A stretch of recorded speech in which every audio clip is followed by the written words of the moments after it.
Hello everyone, welcome to defence by Gurukul mind. Defence by Gurukul mind के इस मंच में आप सभी का स्वागत है। और जैसे कि प्रीवियस लेक्चर में मैंने आपको बताया था कि हमारा जो हाउस ट्रेसपास और हाउस ब्रेकिंग होता है उसके बारे में मैंने कंपैरिजन करके आपको बताया था कि इंडियन पीनल कोड में कहाँ कहाँ कौन सा सेक्शन जो है इससे रिलेट करता था। और वहीं मैंने बीएनएस में भी बताया कि बीएनएस में इसके लिए केवल एक ही सेक्शन है जिसको 331 कहते हैं। 331 में जो है आपका हाउस ट्रेसपास या हाउस ब्रेकिंग के बारे में बताया गया है। ठीक है, हाउस ट्रेसपास यानी आपका गृह अतिक्रमण या गृह भेदन को कहा जाता है। समझ में आई बातें? तो चलिए इसको आगे बढ़ाते हैं और यहाँ पे बात करते हैं। सबसे पहले बात कर लेते हैं हम सेक्शन 331 सब क्लॉज 1। ठीक है, यानी धारा 331 की उपधारा 1 के अनुसार है क्या है।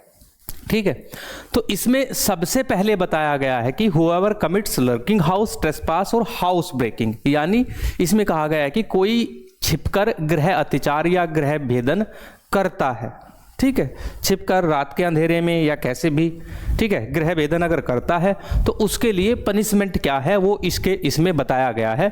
उसे किसी एक अवधि के लिए कारावास से दंडित किया जा सकता है। एक अवधि का मतलब यहाँ पे है वो कम से कम कितने भी हो सकती है और ज़्यादा से ज़्यादा उसको मैक्सिमम जो है 2 ईयर्स का इम्प्रिजनमेंट यानी 2 वर्ष का कारावास से दंडित किया जा सकता है। तो यहाँ पे ध्यान रखें कि 2 वर्ष मैक्सिमम जो है पनिशमेंट है इसमें, यानी 2 वर्ष क्या है आपका 2 ईयर्स का मैक्सिमम जो है पनिशमेंट इसमें दिया गया है। ये आपको ध्यान रखना है कि इसको एक्सटेंड किया जाता है 2 वर्ष तक। ठीक है, और साथ ही इसमें बताया गया है कि फाइन से भी जो है उसको पनिश कर दिया जा सकता है, यानी उसको जुर्माना भी देना पड़ सकता है। तो ध्यान रखना 331 का सब क्लोज 1 जो है वो इसमें बताया गया है। सेकंड आपका है, आपका ये है 331 सब क्लोज 2। ठीक है, 331 की धारा 2 क्या है? 331 की धारा 2 है कि इसमें whoever commit lurking house trespass और house breaking after sunset and before sunrise, यहां पे बात कही गई है वो सामान्य है। समझ में आई बात? अगर वो दिन में करता है लेकिन छिप कर करता है, समझ में आई बात है कि कोई भी व्यक्ति अगर दिन में करता है और छिपकर जो है गृह भेदन करता है तब ये सजा है। अगर कोई भी व्यक्ति सनसेट और सनराइज से पहले यानी अंधेरा जब हो जाए, सूर्य के उदय होने के पहले और सूर्य छिपने के बाद अगर ये करता है तब की अगर हम बात करें तो उसका जो पनिशमेंट है आपका वो पनिशमेंट 1 ईयर और एक्सटेंड किया जा सकता है, यानी 2 वर्ष के बजाय वो क्या है कि 3 वर्ष तक उसको एक्सटेंड किया जा सकता है। और इसी के साथ ही उसमें जुर्माना यानी फाइन भी उसमें देना पड़ सकता है। ठीक है, तो ये आपको ध्यान रखना है कि क्या हो सकता है कि किसी अवधि के लिए किया जाएगा जो 3 वर्ष तक का हो सकेगा और साथ ही जो है जुर्माने से भी दंडित किया जाएगा। यहां तक चीजें समझ में आई हैं? चलिए अब हम आगे चलते हैं। फिर आता है आपका सेक्शन 331 सब क्लोज 3, यानी धारा 331 में जो है इसके बारे में बताया गया है। ठीक है, इसमें कहा गया है कि whoever commits lurking house trespass और house breaking in order to the committing of any offence punishable with imprisonment, यानी ये कह रहा है कि कोई भी व्यक्ति अगर गृह अतिचार या गृह भेदन करता है तो उसे कारावास से दंडनीय किसी अपराध को करने के लिए उसे किसी एक अवधि के लिए कारावास से दंडित किया जाएगा। ठीक है, अगर कोई अपराध करने के लिए गृह अतिचार करता है, यानी अगर वो एंट्री करता है हाउस में और अपराध करता है, कोई भी पनिशेबल ऑफेंस वो करने का प्रयास करता है, तो उसके लिए जो है सजा वो भी 3 वर्ष होगी और उसे जुर्माने से भी दंडित किया जाएगा। यदि अपराध जो है वो चोरी के उद्देश्य से हो, यानी वो जो है वहां पे थेफ्ट का एक्ट करता हो, तो उसके साथ ही ये अवधि जो है बढ़ जाएगी और वो 10 वर्ष तक की हो जाएगी। ठीक है, माने कि किसी ने जो है हाउस ट्रेसपास किया है यानी गृह अतिचार किया है, गृह भेदन किया है और वो उसी के साथ जो है चोरी जैसे अपराध को अंजाम देता है, तो अवधि जो है वो 10 वर्ष तक बढ़ा दी जा सकती है और उसी के साथ ही उसको जो है इसमें जुर्माना भी देना होगा। ये इसमें बताया गया है आपके 331 सब क्लोज 3 में। ठीक है, चलिए अब हम नेक्स्ट चलते हैं। ये है आपका सेक्शन 331 सब क्लोज 4, यानी सेक्शन 331 का 4 इसमें बताया गया है। अगर यही अपराध जो है वो कब करता है? सूर्य उदय होने के पहले और सूर्य के अस्त होने के जो है बाद करता है, यानी यहाँ पे भी बात जो है आपकी नाइट में आती है। तो नाइट का जो अपराध है, रात का अपराध ज़्यादा है, दिन का जो है अपराध है वो थोड़ा कम माना जाता है, क्योंकि दिन में सभी जगह रहते हैं, रात में कोई व्यक्ति सोया हुआ है उसको परेशान करना या उसको किसी भी चीज़ की परेशानी देना ज़्यादा आपराधिक माना जाता है, बशर्ते कि अगर कोई काम जो है वो दिन में किया गया हो। अगर कोई ऐसा करता है, ठीक है, गृह भेदन या जो है करता है और उसी के साथ ही जो है वो वहाँ पे नॉर्मली ऐसा गृह भेदन करता है, तो उसमें क्या होगा, ऐसी स्थिति में उसको जो है एक अवधि के लिए कारावास से दंडित किया जाएगा, जो 5 वर्ष तक का हो सकेगा, और जुर्माने से भी दंडित किया जाएगा। ये बताया गया है इसमें, ये गृह हाउस ट्रेसपास के लिए है। अगर यही इसी के साथ ही वो अपना अपराध जो है कोई अपराध कर देता है, जैसे चोरी जैसा कोई अपराध कर देता है, यानी वो थेफ्ट का कोई एक्ट करता है और उसका अपराध चोरी है, तो कारावास की अवधि 14 वर्ष तक बढ़ाई जा सकती है, यानी यहाँ पे 14 वर्ष तक का कारावास उसको हो सकता है। ठीक है, चलिए अब हम नेक्स्ट चलते हैं। फिर आता है हाउस ट्रेसपास का 5th, ठीक है, यानी धारा 331 का सब क्लोज 5, ठीक है। तो इसमें कहा गया है धारा 31 में, Whoever commits lurking house trespass or house breaking having made preparation causing hurt, यानी किसी को नुकसान पहुंचाना, चोट पहुंचाना, टू एनी पर्सन, यदि किसी व्यक्ति को वो चोट पहुंचाने का प्रयास करेगा, होता है ना, गृह भेदन किया चोरी के उद्देश्य से या किसी भी उद्देश्य से, और वहां पे जो है हर्ट किया, किसी को उपति पहुंचाने का प्रयास किया या उपति पहुंचाई गई। फॉर असोल्टिंग एनी पर्सन, या किसी को परेशान किया गया। For wrongfully restrain of any person, for putting any person in fear of hurt और असोल्ट, ठीक है, यानी इसके लिए उक्त व्यक्ति को अगर जो है वो भयभीत हो जाता है, यानी ऐसी उपति जिससे उसके अंदर भय उत्पन्न हो जाए, तब जो है ये चीज़ें बढ़ जाती है। जो पनिशमेंट है वो ठीक है, वो आपका 10 वर्ष तक के लिए बढ़ाया जा सकता है, ये नॉर्मल स्थिति में है।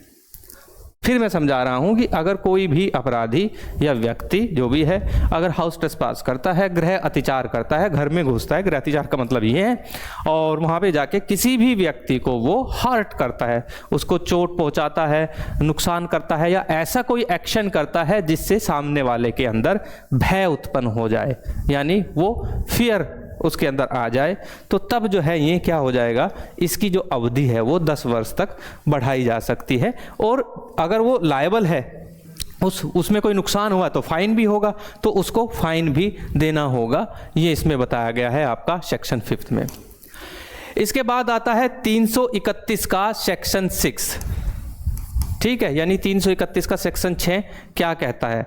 अब यहाँ पे जो 5 वाली जो बात थी, बात वही है, अगर कोई भी व्यक्ति किसी व्यक्ति के घर में घुसकर उस व्यक्ति को हर्ट करता है या रोंगफुल रेस्ट्रेन करता है, जिससे कि उसके अंदर जो है भय आ जाता है या फियर आ जाता है, लेकिन ये कृत्य जो है उसने नाइट में किया हो, यानी अंधेरे में किया हो, यानी सनसेट से बाद और सनराइज से पहले, ठीक है, तो तब क्या होगा, तब उसका जो है दंड का प्रावधान इसमें अलग है। अगर किसी भी व्यक्ति को रोंगफुली रेस्ट्रेनिंग देता है या putting any person in fear, यानी उसको जो है डर और जो है उसको नुकसान होता है और वो असोल्ट होता है, ठीक है, तब जो है उसका जो ये अपराध है उसका जो पनिशेबल ऑफेंस है वो 14 ईयर्स तक बढ़ाया जा सकता है, यानी 14 वर्ष तक बढ़ाया जा सकता है, और साथ ही उसे क्या होगा, उसे फाइन यानी जुर्माना भी देना होगा उस व्यक्ति को, ठीक है। तो ये आपका 331 का जो है 6 क्लोज कहता है। तो सारे जो क्लोज हैं वो कंसोलिडेट कर दिए गए हैं। अब हम बात करते हैं यहाँ पे सेक्शन 331 सब क्लोज 7, यानी धारा 331 का सब क्लोज 7 क्या कहता है उसके बारे में हम यहाँ पे बात करते हैं। तो यहाँ पे कहा गया है कि whoever whilst committing lurking house trespass और house breaking causes grievous hurt, एक होता है हर्ट, ठीक है, तो दो चीजों को आपको समझना है, हर्ट और ग्रीवियस हर्ट। तो दोनों में फर्क ये होता है, हर्ट होता है कि जो है थोड़ा नुकसान पहुंचाना है, थोड़ी चोट पहुंचाना है। ग्रीवियस हर्ट गंभीर चोट किसी को दे देना। गंभीर चोट का मतलब जिससे कि वो हॉस्पिटलाइज हो जाए या उसको जो है मेडिसिनल हेल्प की जरूरत पड़े, मेडिकल हेल्प की जरूरत उसको पड़े, ठीक है, तो ये ग्रीवियस हर्ट माना जाता है। आपको ये ध्यान रखना है। तो जो कोई भी व्यक्ति छिपकर गृह अतिचार करता है तो उस समय व्यक्ति को गंभीर चोट पहुंचाता है या किसी व्यक्ति की मृत्यु या गंभीर चोट पहुंचाने का प्रयास करता है, यानी उसको मारने का प्रयास करता है, यानी उसको किलिंग करने का उसके प्रयास करता है, या बहुत ज़्यादा गंभीर चोट उसको पहुंचा देता है, इतनी की वो जो है जिससे कि उसकी मृत्यु भी हो सकती थी। ठीक है, ऐसा कोई किसी धारदार हथियार से वार करना, या जो है गन पॉइंट रखना, या गोली चला देना, ठीक है, जिससे कि या गोली उसको लग जाए और मृत्यु होने पर जो है मृत्यु होने की संभावना हो, तो इसमें जो है उस व्यक्ति को उसका जो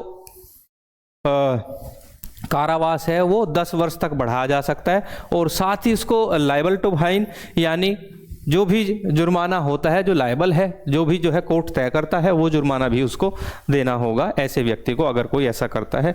ये था आपका हाउस ट्रेसपास और हाउस ब्रेकिंग के मामले में जो अपराध होते हैं। यहाँ तक चीज़ें समझ में आई हैं। चलिए अब हम बात करते हैं आपका 331 का 8, ठीक है, यानी 331 की धारा 8। इसमें कहा गया है कि अगर ऐसा कोई व्यक्ति ग्रीवियस हर्ट के साथ, यानी गंभीर चोट के साथ किसी व्यक्ति को नुकसान पहुंचाता है, और साथ ही ऐसा जो है उसको हर्ट करता है, या ऐसा कोई रोंगफुल रेस्ट्रेन लेता है जिससे कि उस व्यक्ति की मृत्यु भी हो सकती है या मृत्यु हो जाती है। जब मृत्यु हो जाती है तो मृत्यु होने का केस जो है मर्डर का अलग से चलेगा, लेकिन मृत्यु होने का प्रयास तक का जो इस पे मामला बनता है, तो मामला लीगल मामला ये बनेगा कि उस व्यक्ति को जो है घोर उपहति अगर वो कारित करता है या प्रयत्न करता है, तो ऐसे व्यक्ति को आजीवन कारावास यानी लाइफ टाइम इम्प्रिजनमेंट दिया जाएगा, ऐसा इसमें बताया गया है। ठीक है, और अगर ये कार्य सूर्यास्त और जो है सूर्योदय के बीच में होता है तब जो है ये होगा, और अगर ऐसा कोई व्यक्ति करता है तो उसे 10 वर्ष तक की सजा भी हो सकती है और जुर्माने से भी उसको दंडित किया जाएगा, अगर ऐसा व्यक्ति जो ऐसे व्यक्ति के साथ जो है संलिप्त है। समझ में आई बातें? या ऐसे षड्यंत्र में सम्मिलित है, उसको ये चीज़ें जो है देखनी होंगी कि उसको संलिप्त है या नहीं है, तो तब उसको जो है ये चीज़ें हो सकती हैं। कारावास जो है 10 वर्ष तक हो सकेगा और जुर्माना भी दिया जा सकेगा, ये आपको ध्यान रखना। संयुक्त रूप से अगर ये काम किया हो, जॉइंटली 3-4 लोगों ने मिलकर किया हो, तो ये सजा उन लोगों के लिए। नेक्स्ट चलते हैं। अब हम बात करते हैं यहाँ पे mischief by injury, induction, fire, explosive और सब्सटेंस। यानी मिसचीफ का मतलब होता है कि शरारती कार्य, अराजकता फैलाने का काम अगर किया जाता है। ठीक है, तो इसमें अगर हम बात करें, 1 सेकेंड, देखिए मिसचीफ का अर्थ होता है शरारत। शरारत, ऐसी शरारत जिससे इंजरी, ठीक है, इनंडेशन, फायर और एक्सप्लोसिव सब्सटेंस अगर उसमें यूज किए जाते हैं, आग यूज की जाती है या विस्फोटक यूज किया जाता है, इस प्रकार की शरारत। देखते हैं ना कभी दंगा होता है तो शरारती तत्व क्या कर देते हैं कि आगजनी कर देते हैं, ठीक है, और विस्फोट कर देते हैं, बम धमाके, सारी चीज़ें आती हैं उसमें। तो उसके लिए जो है ऑफेंस आईपीसी में क्या है, और आपके साथ ही देखा जाए तो आपके बीएनएस में क्या है, उसके बारे में इसमें बताया गया है। दोनों के बारे में हम यहाँ पे बात करेंगे। इंडियन पीनल कोड में, तो इंडियन पीनल कोड के अंदर सेक्शन 430 से लेकर 436 तक इसके बारे में जो है, इसके डेफिनेशंस, इसके पनिशमेंट और ऑफेंस कैसे हैं, उसके ऑफेंस का जो नेचर है यानी अपराध की जो प्रकृति है, उसके बारे में बताया गया है। तो चलिए कंपैरिजन कर लेते हैं। अगर mischief by injury to work of irrigation, ठीक है, अगर ऐसा होता है कि अगर ऐसी शरारत की जाती है जिसमें काम करते हुए इंजरी अगर पहुंचाई जाए, यानी इंजरी का मतलब है किसी को चोट पहुंचाए, अगर वो घायल हो जाता है, ठीक है, तो तब क्या होगा इसमें 326A की धारा लगेगी। कि तो ध्यान रहे कि पूरा का पूरा जो ये चैप्टर है, इसकी अगर हम बात करें तो ये 1 सेकेंड, ये धारा 326 के अंतर्गत आएगा, सेक्शन 326 के अंतर्गत आएगा बीएनएस में। तो बीएनएस में ABCDEFG ऐसे करके इसमें दिया गया है, ठीक है। उसके बाद mischief by injury to public road, bridge etcetera पे अगर ऐसी चीज़ें होती हैं तो 326B में आएगा, यानी जो है पब्लिक रोड यानी सार्वजनिक जो सड़कें हैं, सार्वजनिक जो पुल हैं, ठीक है, वहाँ पे ऐसी शरारत होती है। मिसचीफ बाय कोजिंग इनंडेशन और obstruction to public drainage attendance with damage, अगर ऐसी कोई बात होती है तो वो आपका 326C में आ जाएगा। मिसचीफ बाय डिस्ट्रॉइंग, मूविंग, ठीक है, रेंडरिंग लेस यूजफुल ए लाइट हाउस और ए सी मार्क, कोई लाइट हाउस है या सी मार्क है, वो आईपीसी में आपका 433 में आता था। और यहाँ पे अगर हम बात करें, ये आपका सेक्शन 326D में आएगा भारतीय न्याय संहिता का। आपके एग्जामिनेशन में क्योंकि कानून जो है भारतीय न्याय संहिता अभी बिल्कुल न्यू है, नया जनरेट हुआ है, हो सकता है कि इंडियन पिनल कोड से कंपैरिजन करा के आपसे एग्जामिनेशन में क्वेश्चन पुट कर लिए जाएं। ठीक है, तो ये सारी चीज़ें होती हैं। आगे हम बात करते हैं, सेक्शन आता है 434, ठीक है, यानी 434। इसमें mischief by destroying moving landmarks fixed by public authority, ठीक है, तो तब क्या होगा, सेक्शन लगेगा 326E।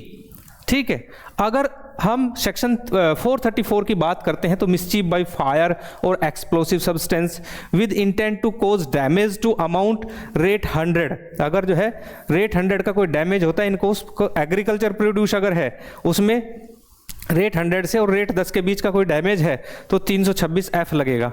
ठीक है, मिसचीफ बाय फायर और एक्सप्लोसिव, आग यानी विस्फोटक का प्रयोग करके शरारत की जाए, substance with intent to destroy house etcetera, यानी बिल्डिंग या कुछ भी ऐसी चीज या इमारत वगैरह अगर डिस्ट्रॉय होती है तब आपका सेक्शन 326G इसमें जो है इंपोज किया जाएगा।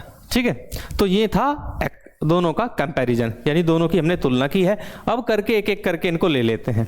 ठीक है, तो सबसे पहले जो है हम लेते हैं, 1 सेकेंड, यहाँ पे सबसे पहले लेते हैं सेक्शन 1 सेकेंड, यहाँ पे ले लेते हैं सेक्शन 326A। ठीक है, तो 326A है कि इसमें कहा गया है कि हुएवर कमिट मिसचीफ बाई, कोई ऐसा कार्य करके शरारत करेगा, कैसी शरारत, जैसे doing any act which causes, ऐसा कारण, और which he knows to likely to cause a diminution of the supply of water for agriculture purpose. ठीक है, अगर कोई भी व्यक्ति एग्रीकल्चर पर्पज के लिए कोई वाटर सप्लाई है, ठीक है, उसको जो है उसके प्रयोजनों में जल आपूर्ति को बाधित करने का प्रयास करेगा और वह जानता है कि इसमें जो है कमी आने की संभावना है, या जिसके बारे में वह जानता हो कि कमी आने की संभावना है, जिसके बारे में वह जानता है कि कमी आ जाएगी, तो ये सारी चीजें पे जो है इसमें पनिशेबल ऑफेंस आएगा। जैसे कि कैनाल रोक देना, समझे ना, कैनाल का पानी रोक देना, या वाटर सप्लाई बाधित कर देना। ठीक है, वो भी इसमें ही आएगा क्योंकि पानी एग्रीकल्चर पर्पज के लिए जा रहा है, कृषि उद्देश्यों के लिए जा रहा है। तो ऐसी अगर शरारत होती है, ठीक है, तो उसके लिए क्या होगा, उसके लिए पनिशेबल ऑफेंस उसको माना जाएगा, यानी वो दंडनीय अपराध माना जाएगा। और ये दंडनीय अपराध एक छोटी अवधि से स्टार्ट होकर 5 वर्ष तक की अवधि के लिए जो है ये बढ़ाया जा सकता है। यानी किसी भी व्यक्ति को एक भी कोई टर्म लेके कोई भी वो जो है कोर्ट तय करेगा, और उसका जो एक्सटेंशन है वो 5 ईयर्स तक है, यानी 5 वर्ष तक जो है उसको इम्प्रिजनमेंट यानी कारावास होगा, और साथ ही उसे जो है लाइबल जो फाइन है यानी जो जुर्माना है वो उसको देना होगा ऐसे किसी भी व्यक्ति को। यानी एग्रीकल्चर पर्पज के लिए यूज कोई भी वाटर सप्लाई है, किसी भी प्रकार की, कैनाल्स है या किसी भी तरीके से पानी जा रहा है, ठीक है, पाइपलाइन के द्वारा पानी जा रहा है, लेकिन वो अगर एग्रीकल्चर पर्पज के लिए जा रहा है, यहाँ तक चीजें समझ में आई है, यानी कृषि उद्देश्य को पूरा करने के लिए पानी की सप्लाई को बाधित करेगा, और वह जानता है कि इससे क्या होगा, बाधा उत्पन्न होगी। ये उन लोगों के लिए कानून है जो लोग जो है प्रोटेस्ट के नाम पे ऐसी चीजें कर देते हैं कि भाई हम जानते हैं पानी है, कहीं से कोई कैनाल चली हुई है और ये कैनाल हमारे यहाँ से होके जाती है, सपोज दैट कि आगे चल के वो उसका यूज जो है वो एग्रीकल्चर पर्पज के लिए होता है, चलिए हम पानी रोक देते हैं, क्योंकि सरकार पर प्रेशर बनाने के लिए चीजें होती हैं। तो ये कानून में क्या होगा कि अगर ऐसा करते हैं तो उनके ऊपर जो है ऐसा कार्रवाई होगी। ठीक है, तो ये है। दूसरा है आपका यहाँ पे अगर हम देखें 1 सेकेंड, हाँ, यहाँ पे आ जाएगा आपका सेक्शन 326B। 326B की अगर हम बात करें तो इसमें कहा गया है कि कोई भी व्यक्ति किसी सार्वजनिक सड़क, कोई पब्लिक रोड है, पब्लिक रोड का मतलब लोगों के चलने के लिए कोई रोड है, ठीक है, चाहे वो आपका लोकल स्ट्रीट हो, नेशनल हाईवे हो, ठीक है, या स्टेट हाईवे हो, ये भी उन्हीं लोगों के लिए जो प्रोटेस्ट करते हैं, या पुल, कोई ब्रिज है, या नौगम्य नदी है या नौगम्य चैनल है, ठीक है, को चाहे प्राकृतिक हो या कृत्रिम हो। या प्राकृतिक का मतलब जो है वो ऐसा कोई रास्ता, पुल या नौगम्य नदी है जो प्रकृति ने बनाई है, या कृत्रिम रूप से बनाई गई हो, यानी गवर्नमेंट बना देती है आपकी सड़कें, पुल वगैरह, ठीक है, या और भी सारी चीजें हैं, ठीक है। नौगम्य नदी का मतलब है कि जिससे जिसमें नाव चलती हैं, जिससे हम जो है ट्रांसपोर्टेशन कर सकते हैं। ऐसी अगर चीज़ें हैं और वो परिवहन के लिए यूज होती हैं तो यात्रा या संपत्ति के परिवहन के लिए उसको अगम्य कर देता है या कम सुरक्षित बनाता है। ठीक है, तो उसको अगम्य का मतलब उसका प्रवाह रोक देता है। ठीक है, कोई भी ग्रुप या इंडिविजुअल पर्सन, यानी कोई भी व्यक्तिगत व्यक्ति या कोई भी ग्रुप ऐसा कर देता है और वह जानता है कि ऐसा करने से जो है इसके प्रवाह रोकने से, ठीक है, क्या हो सकता है कि कमी आने की संभावना है। ठीक है, तो उसमें क्या होगा कि ऐसे ग्रुप या ऐसे इंडिविजुअल्स को 5 वर्ष तक का कारावास और जुर्माना दोनों से जो है उसको पनिश किया जाएगा, दोनों प्रकार की सजा उसको दी जा सकती है। तो ये उनके लिए है। ठीक है, चलिए नेक्स्ट लेते हैं डूइंग एनी एक्ट। ये 326C है, अब आपका सेक्शन 326 का सब जो है C है। तो doing any act which causes और which he knows to be likely to cause in an inundation और an obstruction to any public drainage attended with injury or damage shall be punished with imprisonment of either description for a term which may extend it to 5 years with fine with both। यानी इसमें कहा गया है कि कोई भी ऐसा कार्य जो किसी सार्वजनिक जल निकासी के जल प्लावन या बाधा उत्पन्न करता है, जिसके बारे में करने वाला व्यक्ति जानता है और उससे पता है कि ऐसा होने से कमी होने की संभावना है। ठीक है, तो ऐसे व्यक्ति को 5 वर्ष तक की अवधि के लिए जो है उसे कारावास, जुर्माना या दोनों चीज़ों की सजा हो सकती है। ये पनिशेबल ऑफेंस माना जाएगा। तो यह है आपका सेक्शन 326 का C क्लोज। ठीक है, यहाँ तक चीज़ें समझ आई हैं। चलिए अब हम आगे चलते हैं। इसमें फिर आता है आपका 326 का D, 326D ऑफ VNS। ये हम भारतीय न्याय संहिता की यहाँ पे बात कर रहे हैं, not Indian penal code. Okay, तो चलिए D क्या कहता है। D कहता है कि डिस्ट्रॉइंग और मूविंग एनी साइन और सिग्नल यूज्ड फॉर नेविगेशन, यानी ऐसे सिग्नल जो नेविगेशन के लिए यूज होते हों, नेविगेशन नौवहन के लिए, रेल के लिए यूज होते हों, रेलवे के लिए भी तो सिग्नल यूज होते हैं रेलवे ट्रैक पर, एयरक्राफ्ट के लिए होते हों, एयरक्राफ्ट यानी वायुयान, शिप के लिए यूज होते हों। ठीक है, तो ऐसे जितने भी नेविगेशन हैं, यानी रेल, विमान, जहाज या नाविकों के लिए मार्गदर्शक के रूप में रखी गई किसी भी वस्तु या संकेत को कोई नष्ट करता है या हटाता है, या ऐसा कोई कार्य करना जिससे नाविकों के लिए मार्गदर्शन के रूप में कोई संकेत या संकेत कम उपयोगी हो जाए। ठीक है, वो खाली नाविकों के लिए नहीं है, नेविगेटर्स के लिए नहीं है, वो ट्रेन चालक के लिए भी हो सकता है।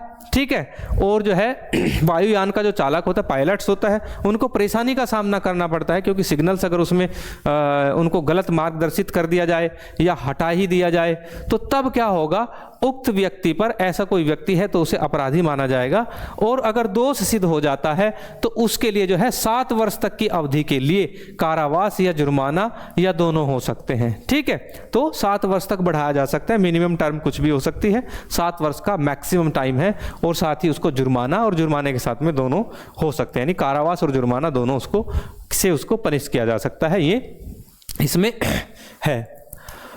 इसके बाद आता है 326 का D। तो 326 का जो D है वो कहता है कि destroying or moving any landmark fixed by the authority of a public servant। Public servant आपके यहीं जो सिविल सर्वेंट होते हैं उनको पब्लिक सर्वेंट कहते हैं, जैसे डिस्ट्रिक्ट मजिस्ट्रेट, कलेक्टर, ठीक है, चीफ डेवलपमेंट ऑफिसर, ये सभी क्या है, public development officer, sorry public servant है। अगर पब्लिक सर्वेंट ने जो है कोई भी भूमि चिन्हित की है, ठीक है, लैंडमार्क्स कोई फिक्स्ड किया है, ठीक है, और उसने कहा, उस पर फिक्स्ड करके कह दिया है कि ये सरकार की संपत्ति है, समझ में ना। जैसे कि आप दिल्ली में जाएंगे तो, या किसी जैसे ग्रेटर नोएडा में जहाँ हम रहते हैं तो उसमें ग्रेटर नोएडा अथॉरिटी लिख देती है कि ये संपत्ति ग्रेटर नोएडा अथॉरिटी की, एक बोर्ड लगा हुआ होता है। ठीक है, तो ऐसा मार्क फिक्स कर दिया कि ये भूमि है। उसके बाद जो है ऐसा कोई कार्य जिससे वह भूमि चिन्ह कम उपयोगी हो जाए, ठीक है, यानी या तो उस भूमि चिन्ह को हटा दिया जाए या उस भूमि पर कब्जा कर लिया जाए, तो भूमि चिन्ह तो कम उपयोगी हो गया है। समझ में आई बातें।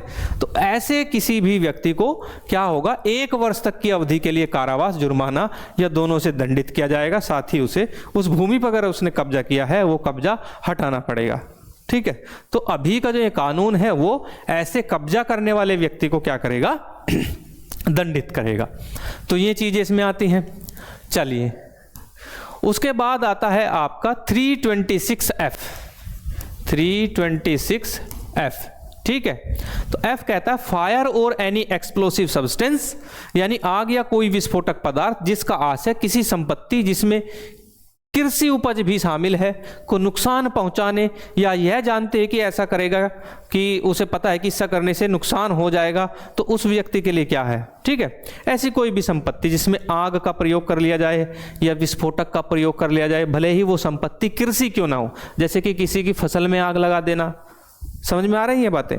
तो फसल में आग लगाने से क्या होता है, अगर कोई भी व्यक्ति किसी दूसरे व्यक्ति की जो है फसल में आग लगाएगा तो उससे क्या होगा कि उस व्यक्ति को दंडित किया जाएगा। ऐसा करने वाले व्यक्ति को 7 वर्ष तक की अवधि से के कारावास से दंडित किया जाएगा और जुर्माना भी देना होगा। तो मैं आपको बताता हूँ, आपके एग्जामिनेशन के लिए ये इंपॉर्टेंट पॉइंट हो सकता है, क्योंकि ये पब्लिक डीलिंग का सवाल है। नॉर्मली अगर आप एज ए इन्वेस्टिगेशन ऑफिसर जाते हैं तो ग्रामीण एरियाज में ये मसले चलते रहते हैं, फसल में किसी की आग लगा देना। तो ये सेक्शन आपको ध्यान रखना है, 326F जो है उस पर आपको पुट करना पड़ेगा चार्जशीट के अंदर, ठीक है। तो ये यहां पे होगा। अब हम ले लेते हैं यहां पे 326 का जी। 326 का जी क्या कहता है, ये कहता है कि फायर और any explosive substance intending to cause or knowing it to be likely that he will thereby cause the destruction of any building which is ordinarily used as a place of worship or as a human dwelling, दोनों बातें इसमें बताई गई हैं। मैं समझा देता हूं कि ऐसा कोई भी आग या विस्फोटक जिसका आशय किसी भवन को यानी किसी बिल्डिंग को, सामान्यतः जैसे कि पूजा स्थल है या मानव निवास है, ठीक है, और संपत्ति की अभिरक्षा के स्थान के रूप में उपयोग जिसको किया जाता है, उसको नुकसान पहुंचाने का प्रयास करेगा और यह जानते हैं कि वह ऐसा कर रहा है, ठीक है, उसे अनजाने में नहीं किया है और उससे पता है कि इससे नुकसान होगा, तब ऐसे व्यक्ति को क्या होगा, उसे आजीवन कारावास और 10 वर्ष तक की अवधि का कारावास से दंडित किया जाएगा और जुर्माना भी देना होगा। ध्यान रहे, कोई dwelling house, palace of worship, ठीक है, ये चीजें जो हैं आती हैं आपकी इस कैटेगरी में सेक्शन 326 डी में, सॉरी जी में, ठीक है। तो सेक्शन 326 जी है, क्या करता है कि उसको पनिशेबल ऑफेंस बनाता है, ठीक है, दंडनीय अपराध बनाता है। और दंड जो है वो आपका मैंने बता ही दिया है कि दंड जो है वो उसको आजीवन कारावास या 10 वर्ष तक की अवधि के कारावास से दंडित किया जाएगा और जुर्माना भी देना होगा। अब हम बात करते हैं, नेक्स्ट आता है हमारा फोर्जरी यानी जालसाजी। जालसाजी है क्या, ठीक है, इसको हम यहाँ पे जानने का प्रयास करेंगे। फोर्जरी होता है एक तरीके से किसी भी डॉक्यूमेंट को फोर्ज कर देना, या जो है ऐसा कोई भी कागज या ऐसा कोई भी जो है आइडेंटिटी प्रूफ हो गया आपका, या आपके जो है प्रॉपर्टी के डॉक्यूमेंट हो गए, इनको फोर्ज करना, ठीक है, या मुद्रा को फोर्ज करना, ठीक है, जाली नोट जारी करना, ये सभी किस में आता है, फोर्जरी में आता है। तो हम यहाँ पे आज आप समझेंगे फोर्जरी को। तो फोर्जरी जो आती थी आपकी, वो इंडियन पीनल कोड की 463 से लेकर 469 तक जो है वो फोर्जरी के केस आते थे। 1 सेकेंड, कहाँ आते थे, 463 से लेकर 469 तक। तो सबसे पहले तो इसमें जो है इंडियन पीनल कोड की अगर हम बात करें, 463 में डेफिनेशन बताई जाती थी कि एक्चुअली फोर्जरी है क्या, ठीक है। अब ये जो है सीधे आपके भारतीय न्याय संहिता में जाएंगे और भारतीय न्याय संहिता में जो है 336(1) में जो है इसके बारे में बताया गया है। तो ध्यान रखें कि फोर्जरी के लिए अब बीएनएस का जो कानून होगा वो आपका कंसोलिडेट कर दिया गया है, इसको समेकित कर दिया गया है। इसके लिए आपको सेक्शन 336 जो है इसमें पढ़ना पड़ेगा। सेक्शन 336 में पूरा फोर्जरी जो है आपका, ठीक है, इसमें बताया गया, यानी पूरी जालसाजी आपकी सेक्शन 336 में बताई गई है। तो डेफिनेशन कहां बताई गई है फोर्जरी की, 336(1) में। फिर आता था पनिशमेंट फॉर फोर्जरी, यानी फोर्जरी के लिए पनिशमेंट क्या है, क्योंकि ये पनिशेबल ऑफेंस है। फोर्जरी करना क्या है, पनिशेबल ऑफेंस है। 465 में जो है इसका इंडियन पीनल कोड में बताया गया, वहीं इसका ये सब क्लोज 2 में है। इसी तरह जो है आपका 468 में forgery for purpose of cheating, किसी के साथ जो है चीट करने के उद्देश्य से, किसी को धोखा देने के उद्देश्य से अगर फोर्जरी की गई हो, ठीक है, तब इसमें सेक्शन 336 का सब क्लोज 3 लगेगा। फिर अगर आप इंडियन पीनल कोड की बात करें तो इसमें 469 में forgery for purpose of harming reputation, किसी की रेपुटेशन को हार्मिंग करना, किसी की गरिमा को नुकसान पहुंचाना, ठीक है, तब अगर उसके लिए फोर्जरी की गई हो उसका भी सेक्शन आता था। यहाँ 336(4) में इसके साथ कंपैरिजन किया गया है। तो दोस्तों ये है आपका फोर्जरी, ठीक है।